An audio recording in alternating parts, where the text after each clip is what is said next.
বহুতে সুধি আছে যে পিজিটি আৰু গ্ৰেজুৱেট টিচাৰৰ পৰীক্ষাৰ ৰিজাল্ট কেতিয়া দিব। আমি 5 জুন তাৰিখে প্ৰভিজনেল ৰিজাল্ট এনাউন্স কৰিম।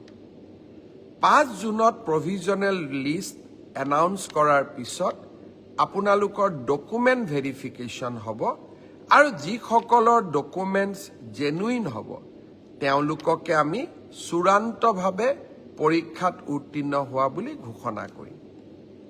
অৰ্থাৎ পৰীক্ষাৰ ৰিজাল্ট কেতিয়া দিব? উত্তৰ 5 জুন তাৰিখে দিব। ইয়াৰ পিছত আপোনালোকৰ মনত আছে এনেকুৱা এটা ফেচবুক লাইভ অনুষ্ঠানতে মই কৈছিলোঁ যে চৰকাৰী কাৰ্যালয়সমূহত কাম কৰা তৃতীয় আৰু চতুৰ্থ বৰ্গৰ কৰ্মচাৰীসকলে পৰ্টেলৰ জৰিয়তে মিউচুৱেল ট্ৰান্সফাৰ কৰাৰ সুবিধা লাভ কৰিব।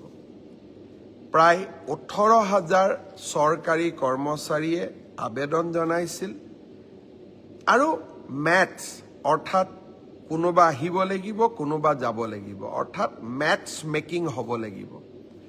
আমি প্ৰায় 8,000 প্ৰাৰ্থীক মেটছ মেকিং কৰিব পাৰিলোঁ। অৰ্থাৎ অহা মানুহো আছে, সেই স্থানলৈ যোৱা মানুহো আছে। যোৱাকালি মই এই গোটেই বিষয়টো নিজে পৰীক্ষা কৰিছিলোঁ। মই আপোনালোকক জনাব খুজিছোঁ যে জুন মাহৰ প্ৰথম সপ্তাহত আমি পৰ্টেলৰ জৰিয়তে যিসকল যোগ্য হ'ল তেওঁলোকৰ ট্ৰান্সফাৰ অৰ্ডাৰসমূহ আমি মুকলি কৰি দিম। অৰ্থাৎ আপোনালোকৰ অপেক্ষাৰ অন্ত পৰিব আৰু আগষ্ট বা ছেপ্টেম্বৰ মাহত এনেকৈ আৰু এবাৰ ট্ৰান্সফাৰৰ সুবিধা দি আমি পৰ্টেল মুকলি কৰিম। অৰ্থাৎ চৰকাৰী কৰ্মচাৰীসকলৰ লগত আমি থিয় হৈ থাকিম। শ্ৰদ্ধাৰ ৰাইজ, পৰীক্ষাৰ ৰিজাল্ট দিলে, মেট্ৰিকৰ ৰিজাল্ট দিলে, হায়াৰ ছেকেণ্ডাৰী ৰিজাল্ট দিলে, গ্ৰেজুৱেশ্যনৰো ৰিজাল্ট দিব। দুটা আঁচনি আমি আৰম্ভ কৰিব লাগিব ছাত্ৰ ছাত্ৰীসকলৰ বাবে। গ্ৰেজুৱেশ্যন এইবাৰ 2024 আৰু 25 চনত যিসকল ছাত্ৰ ছাত্ৰীয়ে গ্ৰেজুৱেশ্যন পাছ কৰিলে তেওঁলোকক এইবাৰ আমি জীৱন প্ৰেৰণা আঁচনি আগবঢ়াম। নিযুত মইনাৰ হিতাধিকাৰীসকলে এই আঁচনি লাভ নকৰে, আন সকলো যুৱক যুৱতীক এই আঁচনি আমি আগবঢ়াম। 1 জুনৰ পৰা এই জীৱন প্ৰেৰণা আঁচনিৰ আবেদনৰ পৰ্টেলটো আমি মুকলি কৰি দিব খুজিছোঁ।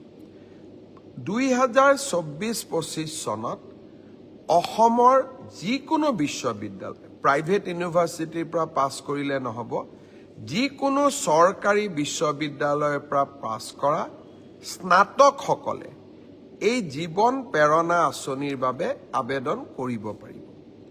এই আঁচনিৰ জৰিয়তে আমি কি পাম? প্ৰতি মাহত আমি 2,500 টকা কৰি এবছৰৰ বাবে আমি লাভ কৰিম। এই টকাটো কিয় দিয়া হৈছে?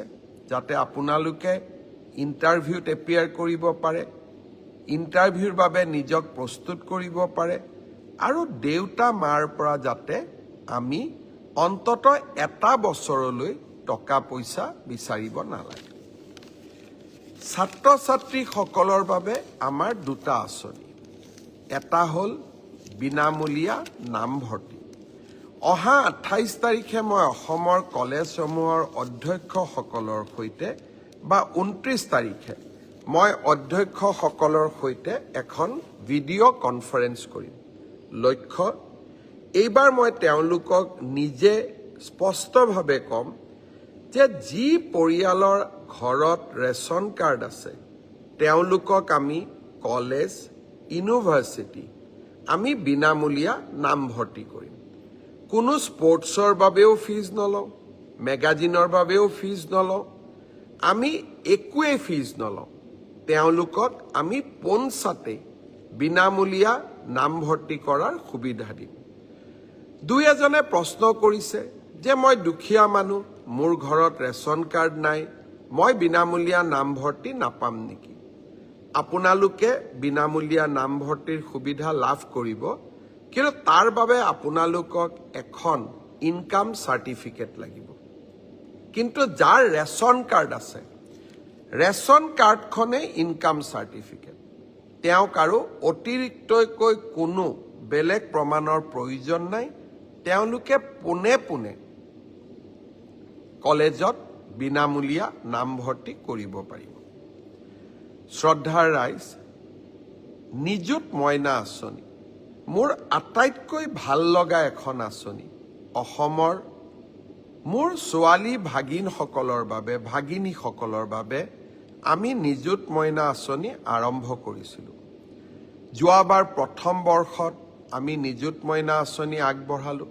আপোনালোকে সকলোৱে জানে যে এই আঁচনি আমি বছৰত 10 মাহৰ বাবে এই আঁচনিৰ টকা আমি লাভ কৰোঁ।